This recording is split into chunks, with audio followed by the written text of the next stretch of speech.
Hello and welcome. It's Carnage, and I had fun digging into what did we dig into yesterday? The Origins wave, and already have had some really good engagement, and I really appreciate that. So I thought I would stay on that theme and dig into. We got a lot of themes we could dig into, so I thought I'd kind of continue on the theme of sub teams. Not that Origins was really a sub team, it was more of a wave. But here we are, nonetheless, discussing sub teams. So I thought I'd kind of start easy with one of the smaller sub teams, maybe the smallest sub team at this point. We're getting into ones that are currently represented in the classified series, of course. So, talking about Mad Marauders, formerly known as Slaughter's Marauders.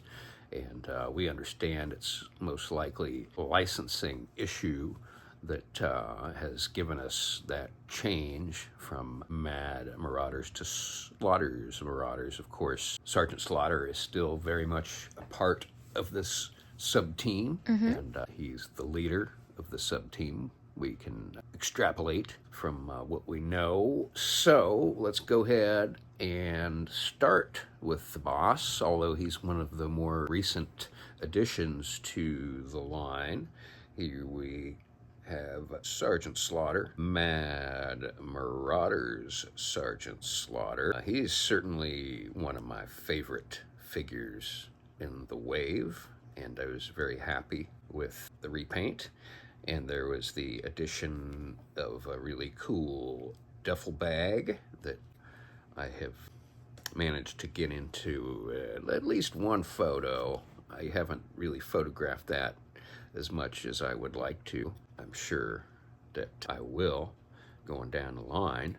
And other than the new duffel bag is basically a repaint of the first mainline. Actually, he wasn't a mainline. That was a Pulse exclusive, and it wound up being an Ollie's exclusive, not at the blowout $5.99 price. He was $12.99. I wound up getting myself a couple of those and managed to get them signed. You can find that post and that information elsewhere. He comes with the same loadout, which is quite generous. The swagger stick, he's got his hat, he's got his sunglasses, he's got his whistle, he's got a Asian assault rifle, and he's got a lot of hands. So us photographers really appreciate all the different hands that we've got with Sarge, and those hands can work with a number of different figures, although not perfectly, but they do work. So Sarge really looks great. I love everything that they did with the repaint, and I'm glad we finally have the leader of Mad Marauders, Sergeant Slaughter. So let's go ahead and we'll move on to the first member in the classified line of the Mad Marauders, and that is Barbecue. I have my alternate unmasked head sculpt, which is actually Chris Pratt, Star-Lord from Marvel Legends. Otherwise, we do have the original head sculpt, the masked head sculpt. This one, again, is a repaint of the Cobra. Let's go ahead and pop the correct head sculpt on here as we discuss the figure. So he comes with a cool loadout with the two axes. Got one in hand there, got the smaller one attached via his belt. He also has a firefighting setup here with the hose leading to the gun, which again, this would be a flame retardant. I'm sure something highly experimental and very fast acting. So my main gripe about this guy is no head sculpt and no weapons other than the axes. Those axes really do make pretty significant weapons. Make no mistake about that. But it would have been good, in my opinion, to have some kind of firearm. He needs to have a way to defend himself other than an axe. All right, so let's move on. was a 2-pack, and we're going to split those guys up. Here we have Marauders Lowlight, and I like what they did with this 2-pack because they gave us quite a generous loadout. So this 2-pack had a number of additional and different pieces to the loadout, starting with Zartan's sniper rifle from the Master of Disguise Zartan. And I've never been crazy about that rifle. It was also included with the Arctic bats, and I decided to ixnay that one, and I gave him his original sniper rifle, which was included with naga hide in this green, and I thought it matched his camo pretty well. So I decided to swap that sniper rifle out, and of course it does have the Night Force colors, so maybe we'll give that to someone else eventually. And it also has, of course, his knife from his original loadout, and then the backpack from Tunnel Rat, as well as tactical Merce from Tunnel Rat, the tactical bag. So this is what I ended up, and then of course you have the goggles from the original version, mainline version of Lowlight. He's a good looking figure. Night Force, I think appropriately, the members of Night Force have dark circles under their eyes. These guys are drinking a lot of coffee and keeping late hours. So I made a couple of changes on his loadout. I'd really like the look of these little removable lights. They really chose good colors to make those pop and give the impression that they are actually lit. I love the one, as far as on his uniform here, other than his head, the one single edition of the Night Force blue there on his shoulder looks really good. I think he may be my favorite Night Force figure right now.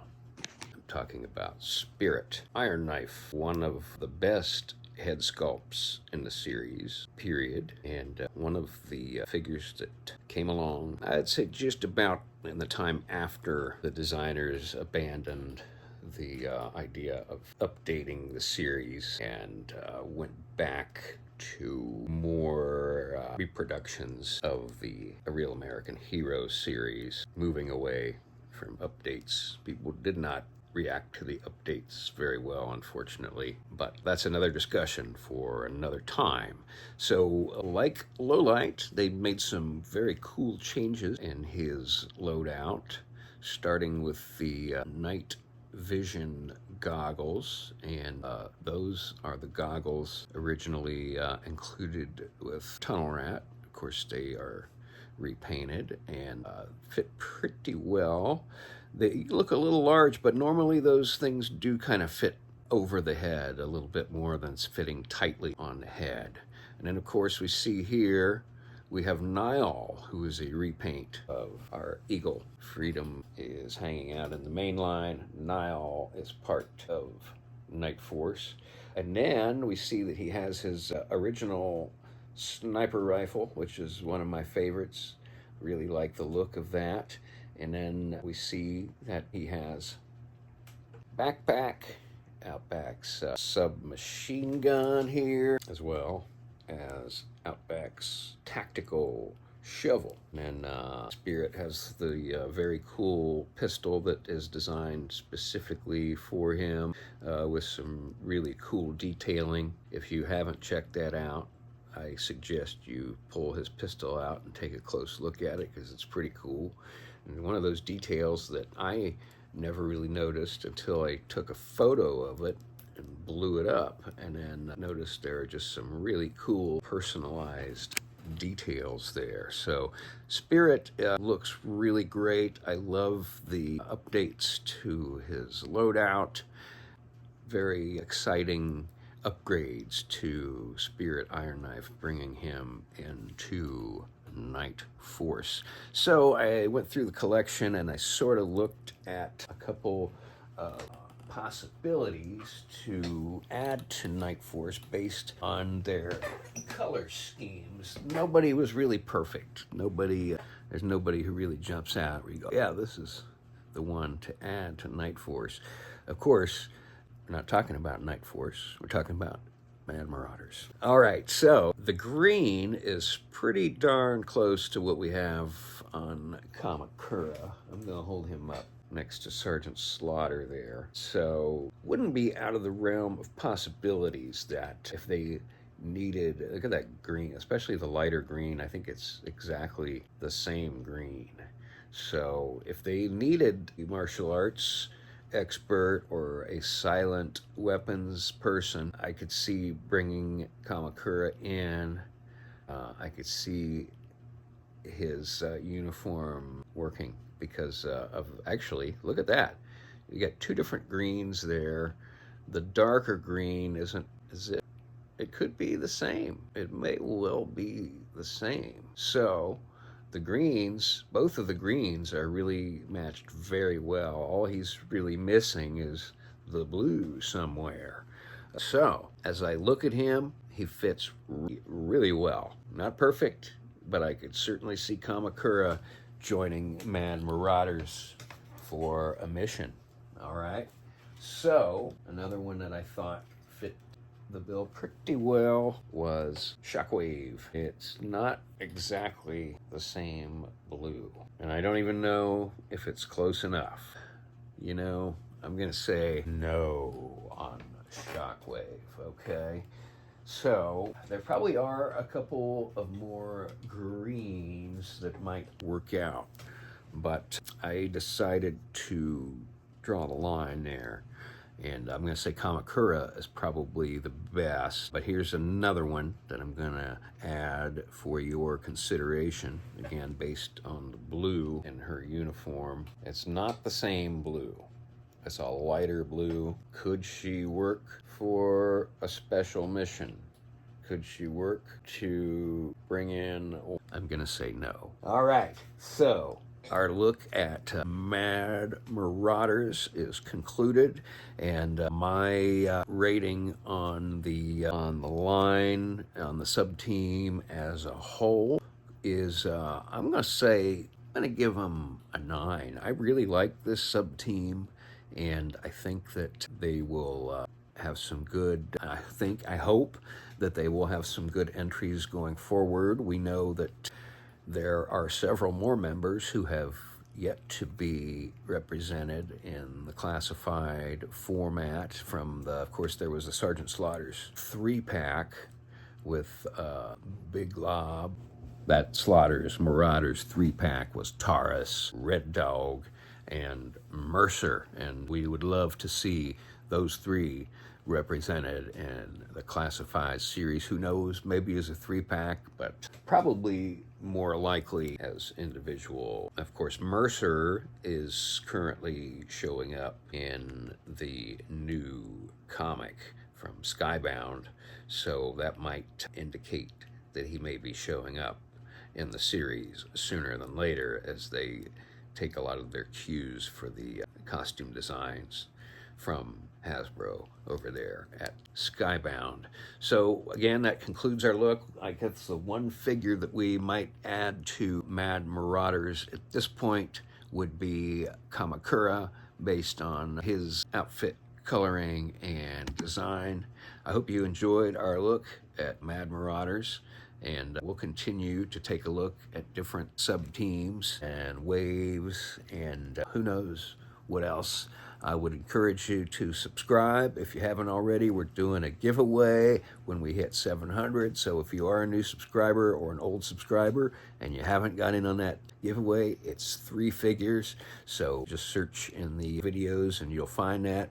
This is Carnage saying thanks for watching, folks. We'll see you next